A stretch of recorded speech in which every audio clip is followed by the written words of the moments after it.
He had he struck out 16 and had one hit. Yeah, he gave up one hit against the Diamondbacks. Cold world. There's an article from the Houston Chronicle with Chandler Rome. He said, in an 8-0 win, the floppy-haired right-hander twirled a one-hit complete game shutout against the National League's best team, striking out a career high 16 and required just 114 pitches to do so. The last pitch, registered at 99.3 miles per hour, his fastest of the game. His last pitch was his fastest pitch. That doesn't usually happen. Usually you're tired. Yeah, you're dead. And you're like in the 80s. Like he probably just gave that. Yeah, one, man. But 16, not since Randy Johnson's 1998 dismantling of the Pirates in the Astrodome had an Astros pitcher struck out 15 or more hitters. Cole did so in his 7th game with the Astros, authoring another historic chapter of the stunning start to his club career. Cole carried a no-hitter into the 5th inning. Christopher Oning's double to left field ruined it, perhaps the only regret of the night. So that's historic. That's not easy to like give up only one hit and strike out a complete game and shut out the National League's best team. They're better than the Dodgers. These Diamondbacks are like a serious team. This isn't like, a pushover team. Yeah. Oh, yeah, for sure. So, man, these Astros, we'll see. They have their good nights, they have their bad nights, but our pitching staff, our front end of the pitching staff is really, really good, and they're continuing to produce. We just need better closers and better relievers. So, that's all I got for the Astros. Do y'all have anything about baseball? Actually, yes, I do. What do you got? Yes. I don't know if we talked about this last episode, but Ohtani for the Angels. Yeah. Did we talk about those 6 pitches that he threw? And they're all 101 miles per hour? He's a good kid. Dude. That's fire. He throws straight fire. Like, who just throws that consistently? Yeah. Just like that, 101 miles per hour. You can't even see that coming. Can't see it coming. And you swing either too early or too late because that ball, you can't track out on those? Yeah, you can't track it. Like, it just... Like, it goes at the speed of light. Or actually, like, it goes in between dimensions, so it disappears for like a split second. Can you imagine the catcher trying to catch something at the speed of light? It's just a hole in his hand. No, he done. I mean, he got him out, but still, like, I got to hold my hand. Yeah, man. And the thing is, with Ohtani, he bats good, too. Yeah. He's a good batter. Bro, he's an anime character. He's from an anime, like legit. He's from an anime. Yeah. He has some special talent. Yeah. Like he's one of those characters that he can do both. He can pitch and hit. Yeah, he's a perfect baseball player. He is. Yeah, like I would want to see that anime. Yeah. I'm down. I mean, I won't watch anime in a while. That'd be dope. So I guess that's it for baseball. Let's go to some stuff that's going around the world. Go ahead, Justin. There's an Axios article from Jonathan Swan saying Trump to appoint Bill Belichick to a sports council. He has a sports council? The White House has a sports council? I never knew that. What? I never knew that. I don't know. It said President Trump is appointing a number of sports celebrities, including Patriots coach Bill Belichick, to his Council on Sports, Fitness, and Nutrition, Axios has learned. Why this matters? Trump signed an executive order in February to rebrand the council so it's more focused on encouraging kids to take up sports, a theme Ivanka Trump highlighted at the Winter Olympics. President Obama called this version of the group Council on Fitness, Sports, and Nutrition under the Obama administration. The council focused more on nutrition and Michelle Obama's quest to make school lunches healthier. What's different? According to a source with direct knowledge, alongside Belichick, Trump will appoint golfer Natalie Gulbis, a 3-time Olympic beach volleyball gold medalist, Misty May trainer, retired Major League Baseball pitcher Mariano Rivera, and retired NFL running back Herschel Walker and Mehmet Oz, Dr. Mehmet Oz. So, I guess... I got mean, a quick question on that. What's up? Are these all people that support him? Mm-hmm. Like that's just the only thing. Is Kanye in there? We'll talk on Kanye. Don't worry. We'll get on Kanye. Because if it's people that he's friends with, I don't think that's right. Yeah. I don't think that's right. And then, like, Bill Belichick is like, that's the last person I would put on a sports council because he's more focused on his job and he's not as, an emotional person. But, I mean, it's the spoil system, when you're in presidency, you get to appoint whoever you want to appoint. Yeah, that's true. That's weird. Yeah. Another funny article that I saw was, it was on Yahoo by David Lohr from the Huffington Post. said a gang used a drone swarm to thwart FBI hostage raid. FBI agents covertly surveilling a criminal gang suspected of holding at least one person hostage had their cover blown when a swarm of drones descended on them. Joe Mazel, the head of the FBI's Operation Technology Law Unit, said the small unmanned unit hovered around the agents and made high-speed, low passes at them. Quote, we were then blind without the situational awareness, he said. Mazel, a veteran federal agent, recounted the incident this week while speaking to attendees at the Odyssey Exponential Tech Conference in Denver, according to Defense One. He said it happened in a large U.S. city last winter, but was reported careful not to share identifying details about the incident. The drones, according to Mazel, not only buzzed the agents, but also live-streamed the entire thing. They put the footage to YouTube so that other members of the gang who had cellular access could go to the YouTube site, see the video, and know the agent's location. Wow. The criminals reportedly managed to foil the FBI's plans. Mazel didn't indicate whether any follow-up attempts were made. That's actually... Could you imagine a bunch of drones just flying at you and be like, what the fuck? No, it's just like, dude, Just that's a bunch of... crazy. I know. Yeah, that's freaking crazy, dude. That's so smart, though. Like they live streamed it. They put it on YouTube so that the criminals could know that the FBI was watching them. And then that's smart. So basic. Yeah, but it's dangerous, too, because that means all these gangs, all these small gangs are actually getting bigger and evolving. Yeah. You know what I mean? So it could be more dangerous. We'll see. I saw that. I was just like, what? Yeah. Another article about stupid stuff. The New York Post posted, man mauled to death by bear while trying to take selfie with it. Dumbass. He is. Went up to a bear, turned his back to the bear, put his phone up. There's actually 2 pictures before he dies right there. I don't know if y'all can see it. Let's see it. You see it? Those are 2 pictures before he died. This is why he got killed? Animals like that. They killed him. The bear killed him. They mauled him to death. So like, what do they say about it? A man was mauled to death by a wounded bear this week when he foolishly tried to take a photograph along the apex predator.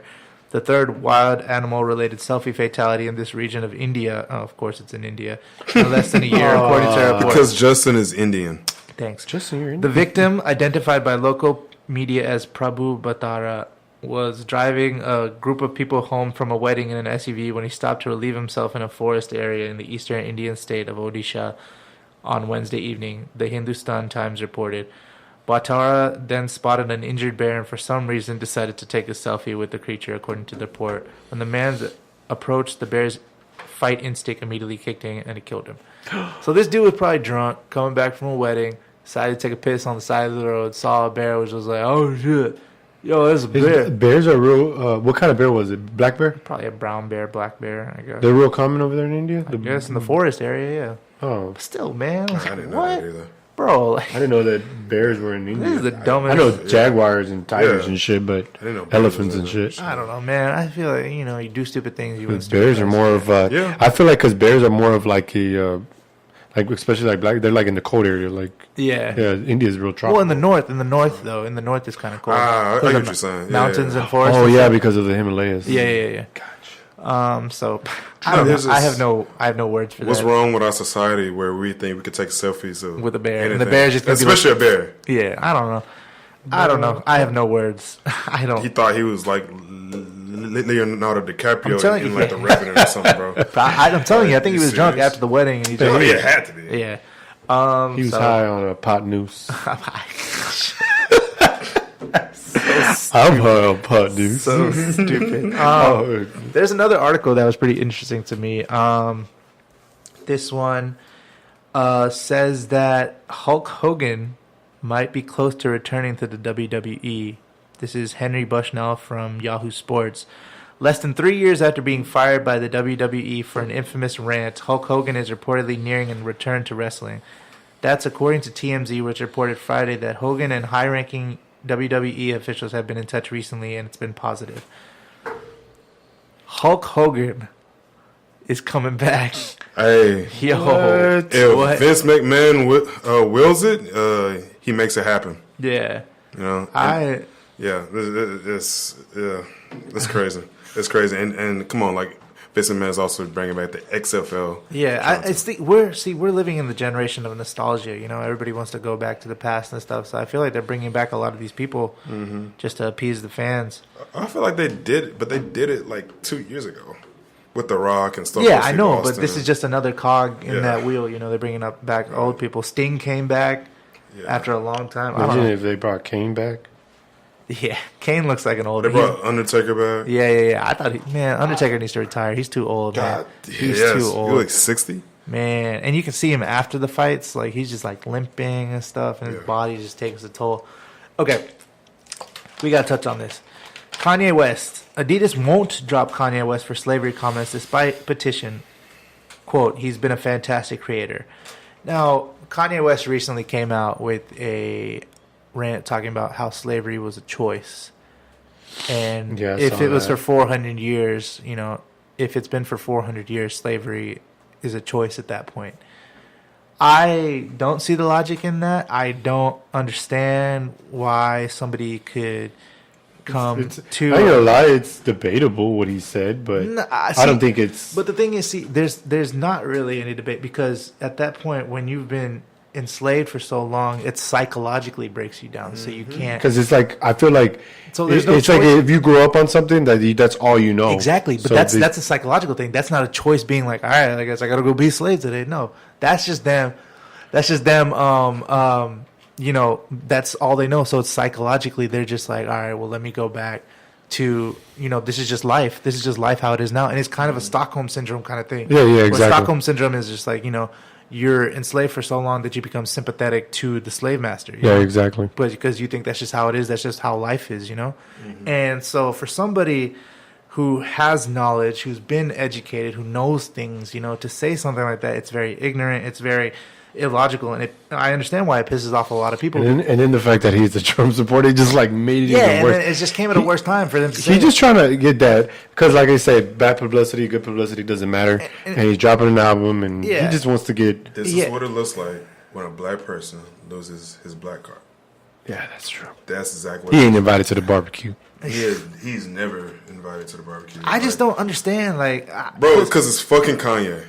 Kanye's been on this slope for a while now. But see, the thing is, I've heard this argument before, not from Kanye, that, you know, oh, you've been like they were slaves for 400 years. Why couldn't they just get up and fight back? You could say the same thing about the Holocaust also. Exactly. Like they had numbers on. Yeah, but that's not what that was, though. Yeah. It psychologically breaks you down to the point that you can't revolt. You can't do anything. Like you can't say shit like that. Yeah, exactly. It's crazy, dude. Yeah, it's crazy that he would say something like that. But, I mean... Everybody was like calling for his head, but he lost 10 million followers. Yeah, he lost 10 million followers. But Adidas is sticking to their guns; they're sticking to him. I'm surprised about that. The CEO Casper Rorsted made it clear the company has no plans to cut ties with Kanye West after the rapper's controversial remarks about slavery. "Quote: We're not going to comment or speculate on every single comment that our external creators are making." Tripping. Rorsted told Bloomberg on Thursday. Kanye has been and is a very important part of our strategy, and he's been a fantastic creator, and that's where I'm going to leave it. A petition was started this week for Adidas to drop Kim Kardashian's husband. On Tuesday, West appeared on TMZ Live and said, "When you hear about slavery for 400 years, that sounds like a choice." When pressed about the comment, Rorsted acknowledged that, quote, "There are clearly some comments we don't support." He later added that, of course, he saw the comment, but had not yet had a conversation about it with West. The executive also declined to say how much revenue the rapper and designer is responsible for when asked. West has boasted on Twitter recently how profitable Yeezy has become. Tweet from Kanye West: "We have 160 positions to fill by the end of the year. Yeezy will hit $1 billion this year. It's the second fastest growing company in history. It is a unicorn on its way to becoming a decacorn." Another tweet. So the money is not going to let him. Yeah. He's bringing in too much money. Yeah. That'd be the stupidest move they do. Principles, right? Yeah, they would. I don't know. Okay, well, fuck all that. Let's go on to what we've waited. We've been waiting a whole year. A whole year. Never mind. A whole week. I'm sorry. Come